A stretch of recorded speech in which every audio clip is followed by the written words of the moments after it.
कल अयोध्या के दीपोत्सव के कार्यक्रम को आपने देखा होगा, कितनी भव्यता थी, कितनी दिव्यता थी। त्रेता युग में 14 वर्ष के वनवास और राक्षस राज का अंत करके भगवान राम जब अयोध्या आगमन हुआ था, तब दीपोत्सव का कार्यक्रम हुआ था। और दीपोत्सव कार्यक्रम का एक प्रतिफल ये है कि दीपोत्सव जब भी होता है तो राम राज्य की स्थापना होती है। राम राज्य की स्थापना, राम राज्य का मतलब बिना भेदभाव के शासन की योजना का लाभ समाज के हर तबके को प्राप्त होना। बिना भेदभाव के शासन की योजना का लाभ प्राप्त होना। न जाति के नाम पर भेदभाव, न क्षेत्र के नाम पर, न भाषा के नाम पर, न छूआछूत और अस्पृश्यता के नाम पर, न अगड़े पिछड़े के नाम पर। कोई भेदभाव जब नहीं होता है, और यही तो कार्य 10 वर्षों से प्रधानमंत्री मोदी जी के नेतृत्व में भारतीय जनता पार्टी की सरकार ने किया है। मकान मिलेगा सबको, राशन मिलेगा सबको, आयुष्मान के 5 लाख रुपए की कार्ड की सुविधा, मुफ्त उपचार की व्यवस्था मिलेगी सबको, रसोई गैस का सिलेंडर का लाभ मिलेगा सबको, विकास का कार्य होगा, रोजगार मिलेगा। इस सबको गारंटी देने का काम ये सरकारें कर रही हैं। बहनों और भाइयों, यही राम राज्य है।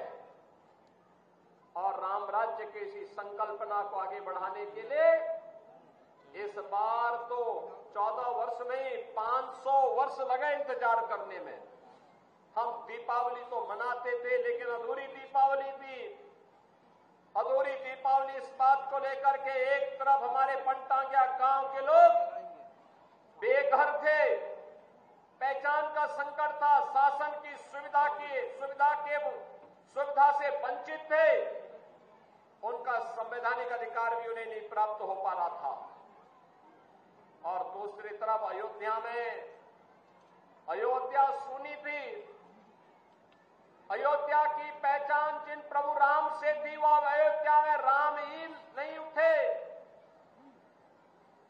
लेकिन यह वर्ष विशेष है, हम सबके लिए अद्भुत है, अलौकिक है, दुनिया को चंबित करने वाला है।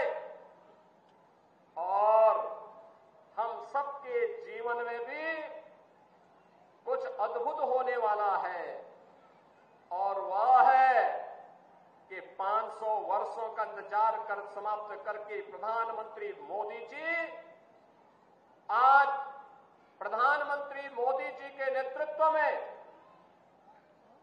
केंद्र सरकार, प्रधानमंत्री मोदी जी के नेतृत्व में केंद्र और राज्य सरकार के प्रयास से विकास भी हुआ है। और विरासत का संरक्षण करते हुए अयोध्या में रामलला का भव्य मंदिर का निर्माण भी हुआ है। और रामलला विराजमान होकर के दीपोत्सव के कार्यक्रम को, दीपावली के कार्यक्रम को कई गुना बढ़ा दिए हैं। एक नई शुरुआत है, और उस नई शुरुआत के लिए मैं आप सबको, कल आपने दीपोत्सव के कार्यक्रम की भव्यता और दिव्यता अयोध्या में देखी होगी। बहनों और भाइयों, यह उत्सव हमारे घर में निरंतर इसी प्रकार से जलता रहे, बनता रहे, इसके लिए आपको मैं बधाई देने के लिए आया हूं। आज यहां पे 185 करोड़ रुपए की योजनाओं की सौगात भी आपको मिल रही है। और मुझे बताते हुए प्रसन्नता है कि यहां पर इस बनटांगिया गांव में अब तक लगभग 770 लोगों को एक आवास उपलब्ध कराया जा चुका है। और वे आवास बन करके तैयार हैं। आज से 15 वर्ष पहले, आज से 10 वर्ष पहले, आज से 7 वर्ष पहले जब हम लोग बनटांगिया गांव में आते थे, बनटांगिया गांव में एक भी पक्का मकान नहीं था। और आज मैं कह सकता हूं इन 7 वर्षों में अब एक भी कच्चा मकान नहीं है, सारे मकान पक्का बन चुके हैं।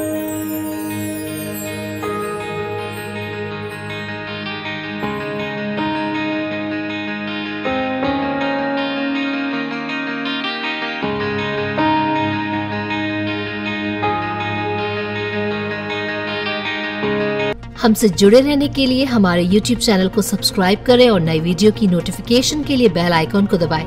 अगर आप ये वीडियो Facebook पर देख रहे हैं तो लाइक जरूर करें और ज्यादा से ज्यादा शेयर करें। धन्यवाद।